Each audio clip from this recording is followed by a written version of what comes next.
I mean, I guess you can call it stubborn, but also inquisitive.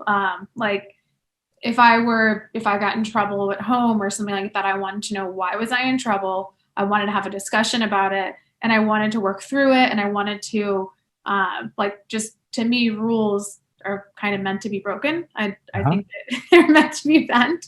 Um, Hey guys, before we start, drop a like, follow, and subscribe.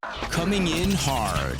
Welcome to CEO Confessionals, business talk for entrepreneurs, real estate wholesalers, investors, and lenders. From beginners to rising starts to moguls. This is CEO Confessionals with Thomas Heil. 3, 2, 1. Hey guys, welcome to CEO Confessionals. I'm Thomas Howell, and today's guest is a rising star in the wholesaling business, Stephanie Polydoroff from Freedom Cash Offer. Stephanie, thank you for coming to Confessional. yeah, thank you for having me. I appreciate it. I'm happy to Yeah. be here. So Stephanie, we have some history. We met quite a few years ago, Yes. and you're just getting into the business. Hmm. A couple years came by. So Yep. can you tell us a little bit about it, about your journey? Yeah, definitely. So I've actually been doing this for probably about 3.5 years, a little over 3.5 years. I started in real estate 4 years ago, and I was in hospitality before I got into real estate. And then there was always something, and I don't know really what that something was, but this notion in my mind that I wanted to get involved in real estate. And I'm not totally sure if it's maybe because when I grew up, my family had like one rental property. We lived on this acre lot with a little rental house on our property. So maybe it just was around it, but it was always something that piqued my interest. So finally, I got my real estate license, and then was talking to a friend, telling him that I wanted to get into real estate investing. Again, I don't know why I said investing. And then he connected me with one of his friends who is doing some general contracting, wholesaling, as well as remodeling. So met with that guy, and he basically was like, you know what, you seem like a very persistent individual. I'm going to try to put you on one of my mailers. And I had no idea what he was talking about. But he put me on a mailer. I started taking phone calls. I ended up being his acquisitions manager, helped him with a little bit of disposition, selling the properties, finding buyers for it. And then I realized, I'm like, well, why I'm capable of doing, I'm basically doing all the work minus the marketing part of it. So I just branched off on my own, started doing some bandit signs, got popped 2 deals off my first round of bandit signs. And that's when I threw in the towel and I said, I'm doing this on my own. So that's a little snapshot of how my real estate career started. Okay. Prior to that, prior to real estate, what were you doing? I was in hospitality. So I worked for the Hyatt Corporation, doing events, worked at the front desk. I was the worst employee ever. So I had no passion for it. Yeah, it was like a dead end career path for me. And prior to that? Prior to that, so I actually moved. I'm from Florida originally. I live out in Arizona now. I've been out Okay. here for about 9 years. But my first job out of college was working for Yelp. So it was cold calling companies, and I moved out from Florida to Arizona for that job. But I lasted maybe a month and a half. Yeah, it wasn't my gig. So then I got back into hospitality because previously when I was in college, I worked at Hyatt being a cocktail waitress. Okay. Awesome. Awesome. Yeah. So you were always in the service business one way or the other. Yep, customer service, and yeah, front facing with customers. Awesome. Was there anything in your childhood that led you to eventually become an entrepreneur? Any interest or your family into it? Or how did you determine that you want to have your own business? I've honestly put thought into that question before because I don't come from a family of like entrepreneurs. My dad has always had a 9 to 5. He's retired now. And my mom as well. I guess she kind of was on and off with like different jobs, but I wasn't surrounded by that, entrepreneurial mindset. But by nature, I've always been a very independent and somewhat stubborn person. So I never really had that vision in my mind when I was a kid that, I wanted to be a nurse or a doctor or whatever. I didn't know what I wanted to be, but my answer was always, I want to be a business owner. And again, I have no idea where that came from, but anytime someone would ask me, like, what do you want to do when you grow up? I'm like, I want to own my own business. So there was just always a streak of independence, and maybe that's what it was. And yeah, so even in high school, I got in trouble a lot because I was just very stubborn and very like, I'm going to do what I want to do and no one's going to tell me otherwise. So I think that, yeah, that personality trait has kind of put me here today. So you're stubborn. Can you tell me a little bit more about that? Yeah. I mean, I guess you can call it stubborn, but also inquisitive. Like if I got in trouble at home or something like that, I wanted to know why was I in trouble. I wanted to have a discussion about it and I wanted to work through it. And I wanted to, like, just to me, rules are kind of meant to be broken. I think that they're meant to be bent. So, and just growing up, like my mom tells me stories about how, I wanted to brush my hair. I wanted to put my shoes on and I wanted to do it. So I just inherently, I think that's just my personality. So you've always been a rebel, would you say that? I guess. I guess you can call it a rebel. So as time expands, you're going into the entrepreneurship. You always had a dream of being a business owner. Mm-hmm. And have you thought about what you want to accomplish? Yeah, I mean, I think that kind of evolves with, time.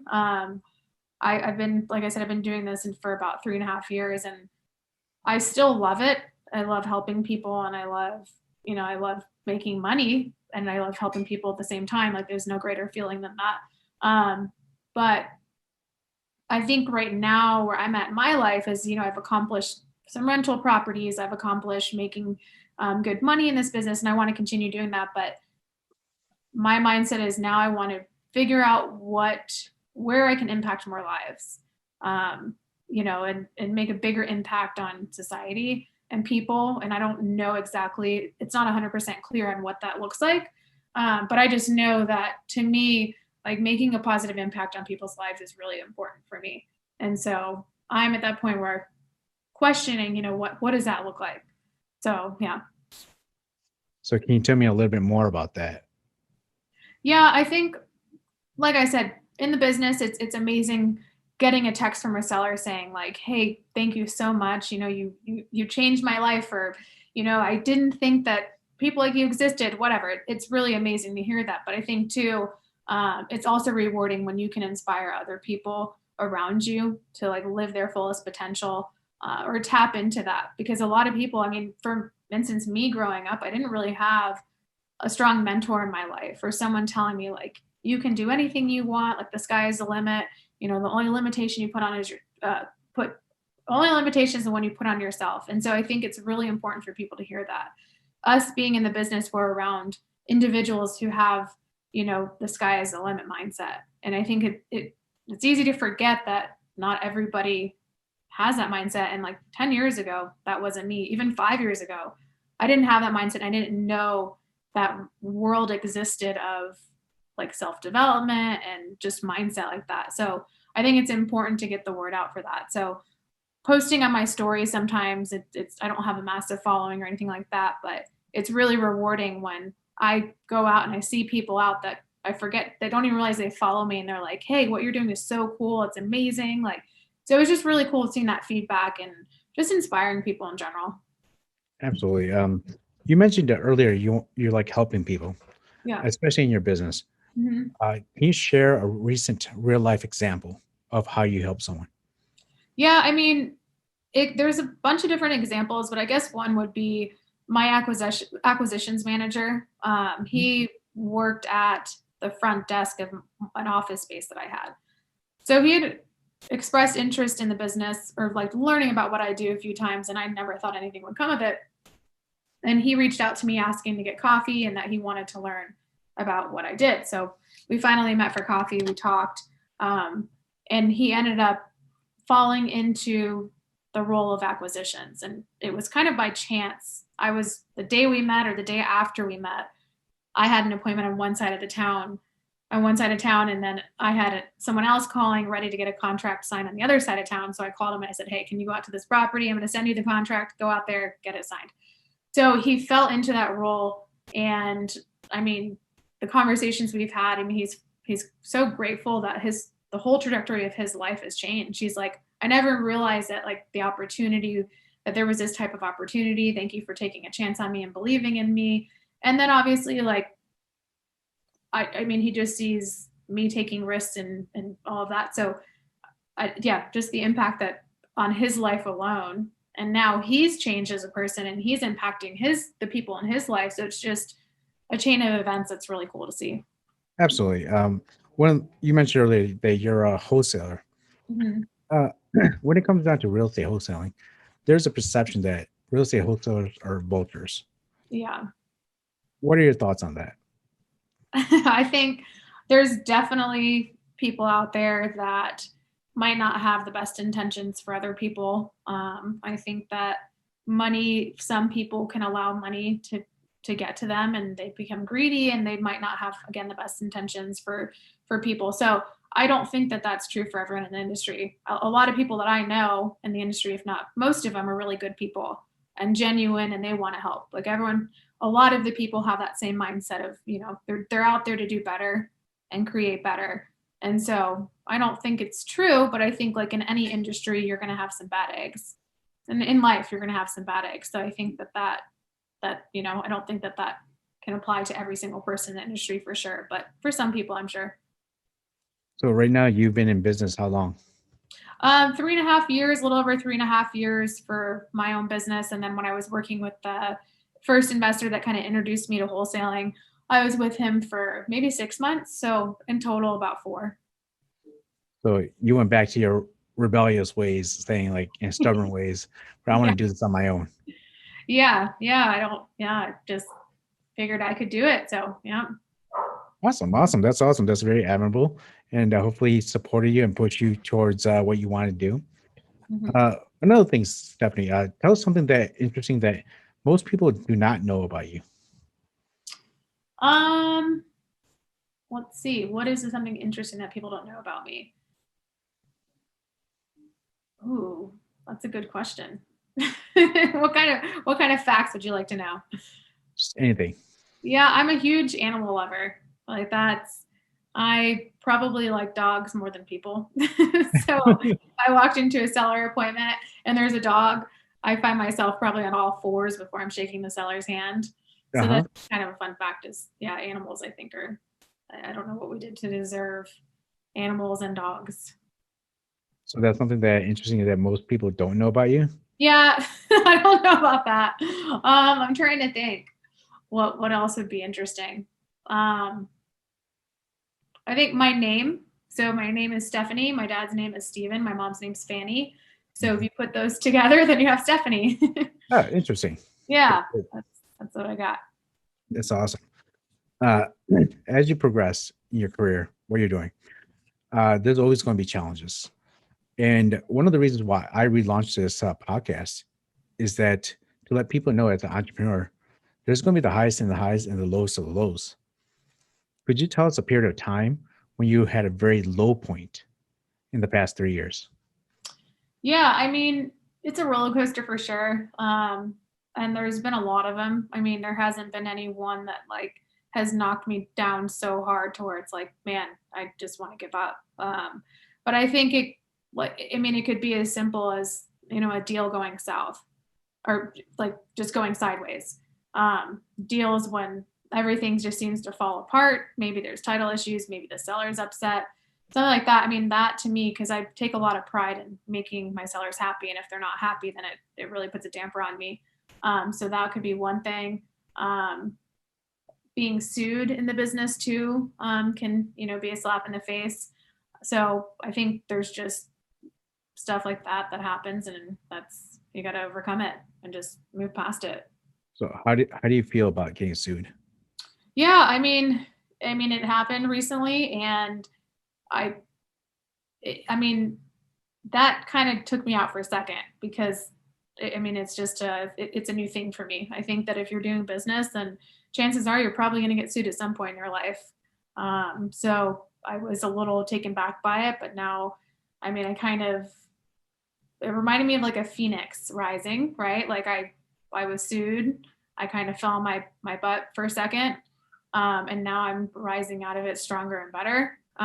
Because there's always a silver lining in each situation. So now I'm protecting myself better. I learned how do I set myself up to protect my assets, to protect myself a little bit better. So there's always silver linings and stuff like that.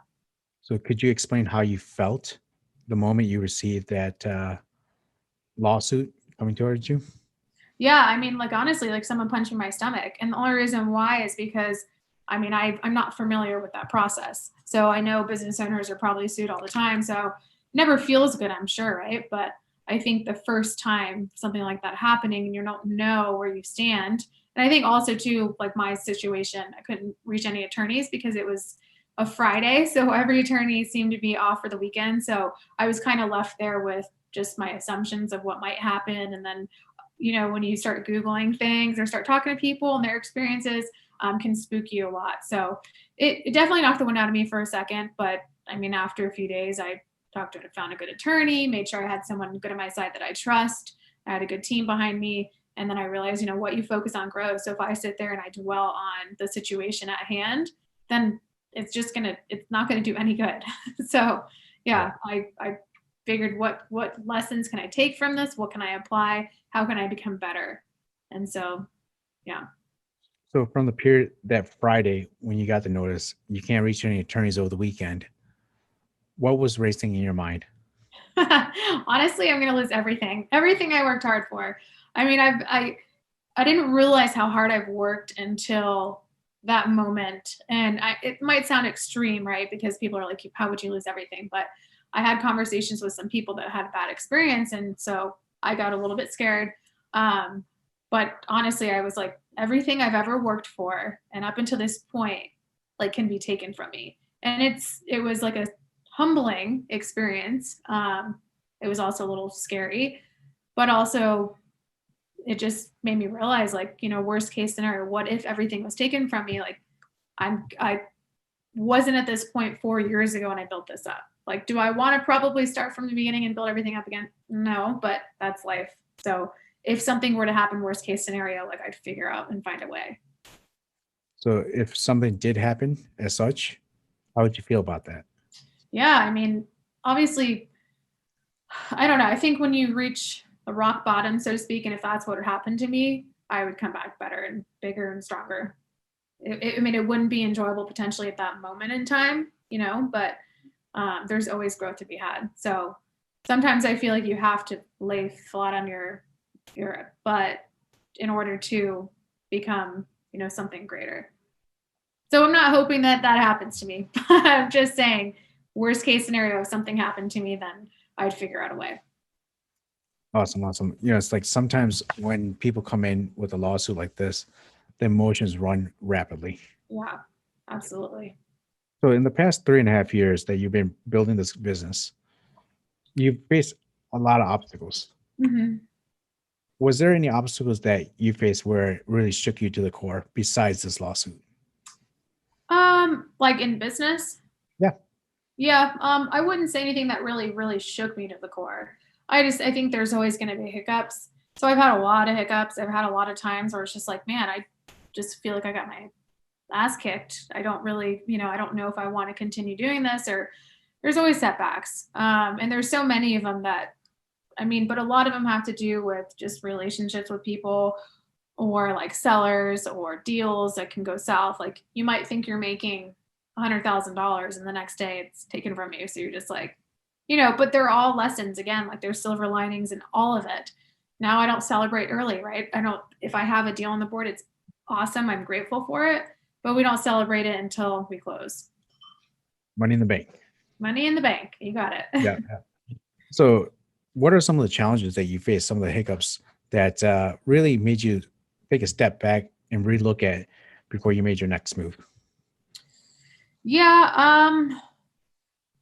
I just think, I guess my mind just keeps going back to deals, right? Like deals almost falling out or deals so I can't think of any one particular situation to where it's like, but just everything. Like I try to look for the silver lining in every situation. So if it's something to do with the seller, though, they were pissed off about something, I figure out, okay, what was that? What was the root of that problem? And then just solve whatever the root of that problem is.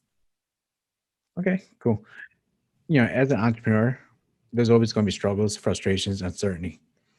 If you could do anything different, what would you have done in the past 3 years? Probably leaned on people more. Like I am pretty independent. I'd also say I'm like an ambivert. I'm pretty introverted until you get me into a situation that I'm totally fine. I'll go talk to, whoever. So I'm okay working by myself. Like I'm a fine, grinding by myself, being in that environment by myself.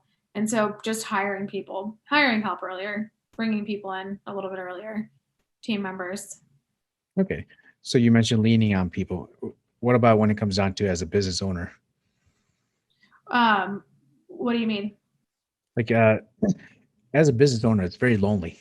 Mm-hmm. And do you feel lonely in this business?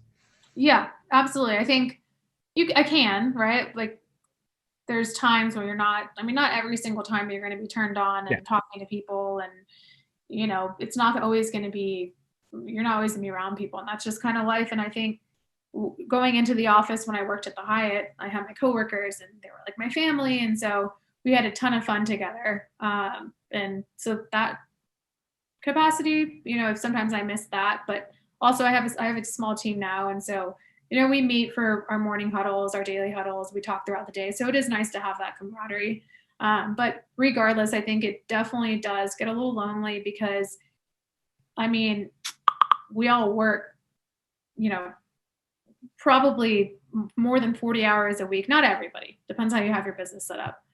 So just putting in the time, other people around that might have a 9 to 5 or something like that, they don't understand it. So like I'll just be on my computer for 10 hours a day and just kind of get lost in it. So it does definitely get a little lonely sometimes. So then another thing I'm going to ask you, who is Stephanie? I am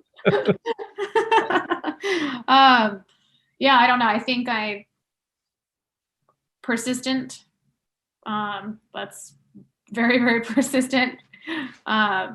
Solution oriented. I think that if someone tells me no, I'm like, don't tell me no. There's always a solution. So anytime somebody tells me no, it's a cop out. Even if we were like at a restaurant the other day, I asked for something and the lady said, no, I can't do that. I'm like, yes, you can. So just in general.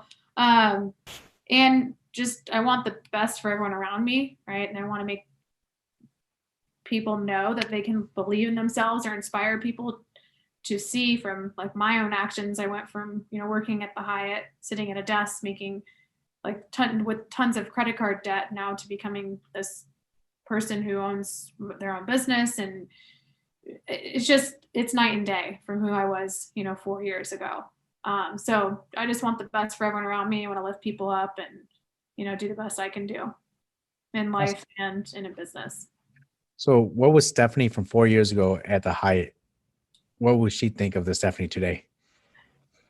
Oh, probably,